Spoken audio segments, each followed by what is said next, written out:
ॐ भूर्भुवः स्वः तत्सवितुर्वरेण्यं भर्गो देवस्य धीमहि धियो यो नः प्रचोदयात्। वंशी विभूषितकरान्नवनीरदाभात् पीताम्बरादरुणबिम्बफलाधरोष्ठात् पूर्णेन्दुसुन्दरमुखादरविन्दनेत्रात् कृष्णात् परं किमपि तत्त्वहं न जाने। धर्म प्रेमी सज्जनों एवं देवियों, आइए इस आम्र कुंज में बैठकर हम पुनः भागवत रस का पान करते हैं। भागवत की जो मूल कथा है वो प्रकृति के गोद में ही हुआ था, नदी किनारे जंगल में। तो ऐसा ही अभी भी लग रहा है कि हम प्रकृति की गोद में बैठे हुए हैं और भागवत रस का पान कर रहे हैं। अभी तक हम लोगों ने देखा कि भरत जी का जन्म एक ब्राह्मण परिवार में हुआ था और संसार की आसक्ति में नहीं फंसे, इसलिए वे पागलों की तरह रहते थे ताकि उनके असली स्वरूप को कोई पहचाने नहीं। कर्म बंधन से छूटने का यही एक उपाय होता है। कोई भी मनुष्य, हम कर्म बंधनों के कारण अनेक योनियों में जाना पड़ता है उसको। तो इससे अगर बचना है, परम धाम की प्राप्ति करनी है, भगवत प्राप्ति करनी है, संसार के सुख दुख से दूर होना है, तो इसके लिए भगवान की शरण में जाना पड़ेगा। भगवान की शरण में जाने का यही तरीका है। भगवत गीता में इसकी चर्चा है कि माम चयो अव्यभिचारेण भक्ति योगेन सेवते सगुणान संतीतैतान ब्रह्म भूयाय कल्पते। हम जानते हैं कि यह प्रकृति 3 गुणों से दूषित है और हमने इस प्रकृति को स्वीकार किया है। तो अव्यभिचारिणी भक्ति, जो व्यभिचारिणी का उल्टा होता है अव्यभिचारेण। तो व्यभिचारिणी का मतलब जो कई लोगों के पास जाता है उसको व्यभिचारी बोलते हैं, और अव्यभिचारी का मतलब क्या होता है कि एक के शरण में रहना। हम लोग अपने कामना की पूर्ति के लिए हर 6-6 माह पर भगवान भी बदल लेते हैं कि हनुमान जी अगर मनोकामना पूरी नहीं किए तो दुर्गा जी, और दुर्गा जी नहीं पूरा किए तो गणेश जी। ये स्थिति हो गई है। फिर संतोषी माता के शरण में चले जाते हैं, फिर उनको छोड़कर कहीं और चले जाते हैं। इसलिए ये व्यभिचारिणी भक्ति उसको कही जाती है। भगवत गीता में इसे अच्छा नहीं माना गया और अव्यभिचारिणी भक्ति करने को कहा गया है।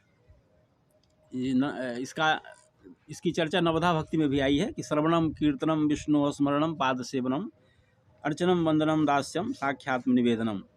भगवान भी कहते हैं कि मन मना भव मद भक्तो बद्याजी माम नमस्करु। अपने मन को मुझ में लगाइए, श्रवण कीजिए, कीर्तन कीजिए और भगवान विष्णु का स्मरण कीजिए। ये भक्ति होती है। हमेशा भटकते रहने से भगवान प्रसन्न नहीं होते हैं। तो इसलिए उन्होंने, भरत जी ने, जिनको जड़ भरत कहा गया, जड़ का मतलब होता है मूर्ख, जो मूर्खता का नाटक कर रहे थे, वो जड़ भरत बस अपने शरीर भाव से मुक्त हो गए थे। देहादी अभिमान उनमें नहीं था और आत्मस्वरूप में स्थित थे। लोगों को बताते थे कि हम पागल हैं। ज्ञान तो उनके अंदर भरा ही हुआ था और हमेशा मन में यह चिंतन करते परमात्मा प्राप्ति की कि हे भगवान, अब हम पुनः कर्म जाल में न फंसे। तो हमेशा भगवत चिंतन करते थे, दूसरा कुछ नहीं था। संसार की नज़र में वह बिल्कुल पागल थे। तो भगवत चिंतन करते करते उन्होंने अपने मन को परमात्मा में स्थिर कर लिया। जो व्यक्ति जो कहता उसको कर देते, लेकिन जैसे तैसे करके निभाते ताकि लोग समझे कि पागल है। एक बार, और उनको जहाँ जो मिलता, जो कुछ खाने को मिल जाता उसको खा लेते। कहीं सो जाते, कहीं बैठ जाते, किसी तरह से कभी कपड़ा पहनते, कभी नहीं पहनते। एक बार ऐसा हुआ कि उन्होंने रात्रि कालीन बेला में उनको उनके भाई ने खेत की रखवाली में लगा दिया। सौतेले भाई थे, खेत की रखवाली में लगा दिया। तो ये वीरासन जैसे वीर पुरुष के बैठने का होता है एक आसन, वीरासन में बैठ करके खेत की रखवाली कर रहे थे। उसी समय डाकुओं के एक सरदार ने उनको पकड़ लिया। इसका कारण ये था कि वह पुत्र प्राप्ति के लिए किसी पुरोहित ने कहा था कि आपको बलि देनी पड़ेगी। तो वह एक आदमी को पकड़ के लाया था बलि देने के लिए देवी के सामने, लेकिन वो आदमी भाग गया। भागने के बाद उस दस्यु सरदार ने अपने आदमियों को कहा कि जाओ किसी को पकड़ के लाओ। तो संयोग से यही मिल गए, जड़ भरत मिल गए खेत की आड़ी पर, उन्हें ही पकड़ के ले गए कि चलो तुम, पकड़ के सीधे ले गए और उनको बलि देने की तैयारी होने लगी। ये अंधविश्वास हमारे समाज में हमेशा रहा है, आज भी है किसी न किसी रूप में। बलि प्रथा ये बहुत ही घृणित है और शास्त्रों में इसकी कहीं कोई चर्चा नहीं है कि बलि से भगवान प्रसन्न हो जाते हैं। ऐसा कुछ नहीं है, केवल एक अंधविश्वास है जो सदियों से रहा है, आज भी कहीं न कहीं दुनिया के किसी हिस्से में ये पाया जाता है। ये हमारे समाज को कमज़ोर बनाने के लिए यह काफ़ी है, यह प्रथा, और धीरे धीरे इसका अंत भी हो रहा है। समाज सुधारकों ने इस दिशा में पर्याप्त कदम उठाया है और ये धीरे धीरे कम भी हो रहा है। एक बार की बात है, शंकराचार्य से कुछ लोग आए कहने के लिए कि आप तो जीवन मुक्त आत्मा हैं। आदि गुरु शंकराचार्य से कहने आए थे कि आप तो जीवन मुक्त आत्मा है, आप अपना, हम आपका चाहते हैं कि आपका सर काट कर ले जाएं। तो शंकराचार्य ने कहा कि कौन सी बड़ी बात है, ले जाना सर काट के। वह तो देहाभिमान उनके पास था ही नहीं, उनके लिए शरीर का कोई महत्व नहीं था। तो उन्होंने बड़ी आसानी से कह दिया कि ठीक है ले जाना, लेकिन एक शर्त है कि हमारे किसी शिष्य को इसकी जानकारी नहीं होनी चाहिए। कहा कि ठीक है, हम चुपके से आएंगे, आपका सर काट के ले जाएंगे। कल होकर के वे लोग आए आदि गुरु शंकराचार्य का सर काटने के लिए। तो शंकराचार्य कहा ठीक है, हम तैयार हैं, काट लो।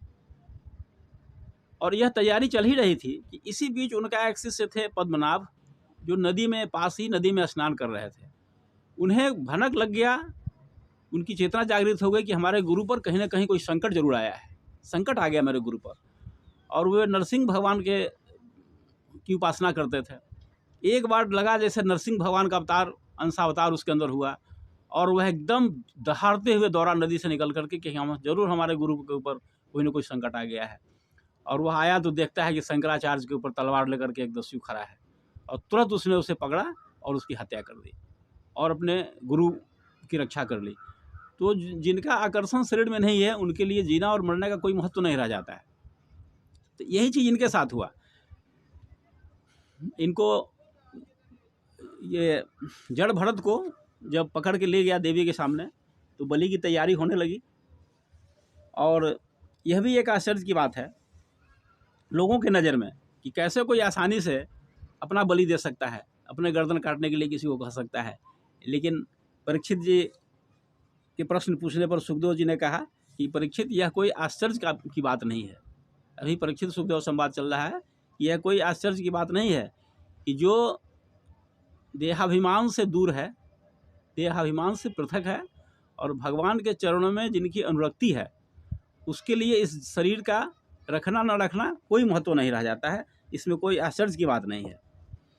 तो इसी बीच हुआ कि जैसे ही पता चला देवी वहाँ प्रकट हुई और उनसे यह अपमान नहीं सहा गया कि कोई ब्राह्मण का बलि दे हमारे सामने, तो वह देवी मूर्ति से साक्षात प्रकट हुई और सभी दस्युओं को, दस्यु सरदार सहित सभी दस्युओं का उन्होंने वध कर दिया, माँ देवी वहाँ प्रकट होकर के।